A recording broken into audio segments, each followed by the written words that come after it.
سرکار معظم صلی اللہ علیہ وسلم کی ولادت باسعادت پر جتنا بندہ خوش ہو اتنا ہی کم ہے. اور کیوں کم ہے؟ اس لیے کہ نبی علیہ السلام کی جلوہ گری ہوئی تو ہم راہ راست پر آئے. اور یہ جو قرآن نے کہا خوشی کرو، کیوں کرو؟ لولا فضل اللہ علیک ورحمتہ لاتبعتم الشیطان الا قلیلا. اللہ فرماتا اگر اللہ کا فضل نہ ہوتا، اگر اللہ کی رحمت نہ ہوتی تو تم میں سے چند بندوں کے علاوہ سارے شیطان کے پجاری بن جاتے. آج کروڑوں مسلمان کلمہ توحید پڑھ رہے ہیں. آج اسلام گھر گھر کے اندر موجود ہے. لاکھوں لوگ ایسے ہیں جو اسلام کو اپنا دین مانتے ہیں. یہ کس کے صدقے سے ہے؟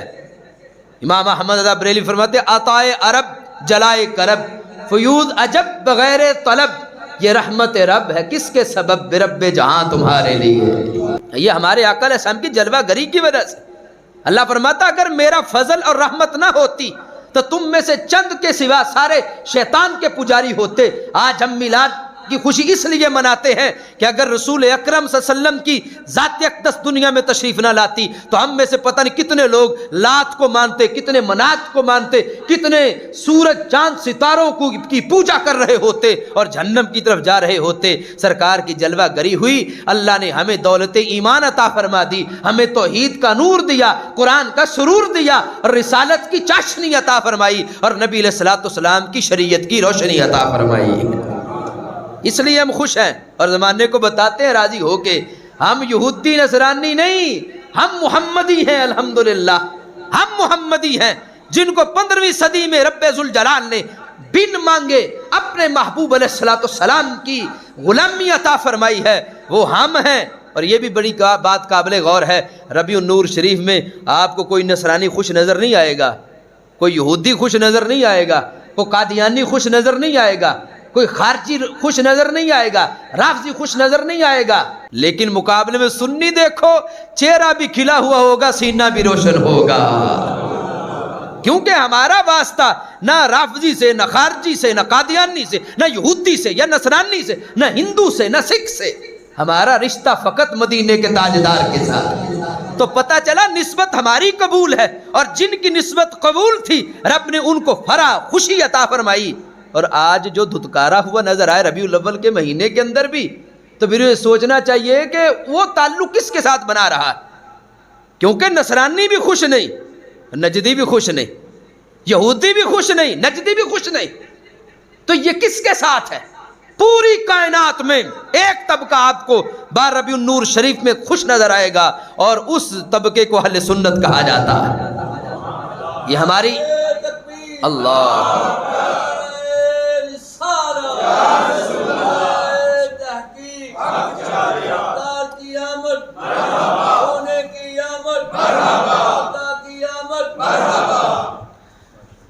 الحمدللہ ہم نظر آئیں گے. اور یہ ہماری انفرادیت کیوں ہے؟ اس لیے کہ ہم سچے ہیں، ہم حق پر ہیں. اگر ہم غلط ہوتے تو ہم بھی کئی صفحے ماتم بچا کے بیٹھے ہوتے. ہمیں یہودی نصرانی ہندو سکھ تو اس لیے ناراض ہیں کہ وہ کہتے ہیں رسول پاک علیہ السلام آئے تو ہمارے بت ٹکڑے ٹکڑے ہو گئے، کلیسے مسجدوں میں تبدیل ہو گئے، مندر مسجدوں میں تبدیل ہوئے، کفر شرک کا خاتمہ ہوا. شیطان بھی رویا، شیطان کے چیلے بھی روئے. تو جو اس مہینے میں پھر بھی روتا نظر آئے سمجھ لو اس کا تعلق کس کے ساتھ ہے. اور پھر ہمیں کہتے ہیں 12 ربیع الاول شریف تو وصال ہے، تم خوشی کیوں مناتے ہو؟ تو ہم نے کہا پہلے تم دکھاؤ نا، تم نے کہاں پر سوگ کا اہتمام کیا ہوا ہے، کہاں صفحے بچھا کے بیٹھے ہو؟ ذرا پہلے خود بتاؤ نا. جو ہمیں ترغیب کرتے ہو کہ 12 کو غم مناؤ، تو پہلے تم بھی دکھاؤ نا کتنے اشتہارات تم نے لگائے کہ 12 ربیع النور شریف کو سرکار کا چونکہ وصال ہوا ہے اس لیے فلاں جگہ پر ہم نے بیٹھنا ہے، اتنے دن سوگ منانا ہے. جو تم نہیں مناتے تو اس لیے نہیں مناتے، تمہیں پتہ ہے سوگ منانے جائز نہیں ہے. عام مسلمان مومن بندہ وہ فوت ہو جائے تو سرکار نے فرمایا 3 دن کے لیے سوگ جائز ہے، اس کے بعد سوگ جائز نہیں. یہ عام بندہ ہے جو قبر میں گیا تو پتہ بھی نہیں چلا اس کے ساتھ معاملہ کیا ہوا، جسم سلامت رہا یا گل سڑ کے مٹی ہو گیا، یہ جنتی تھا کہ جہنمی تھا، معاملہ کیا ہے. دین کہتا ہے کہ 3 دن کے بعد اس کا سوگ جائز نہیں. کس کا؟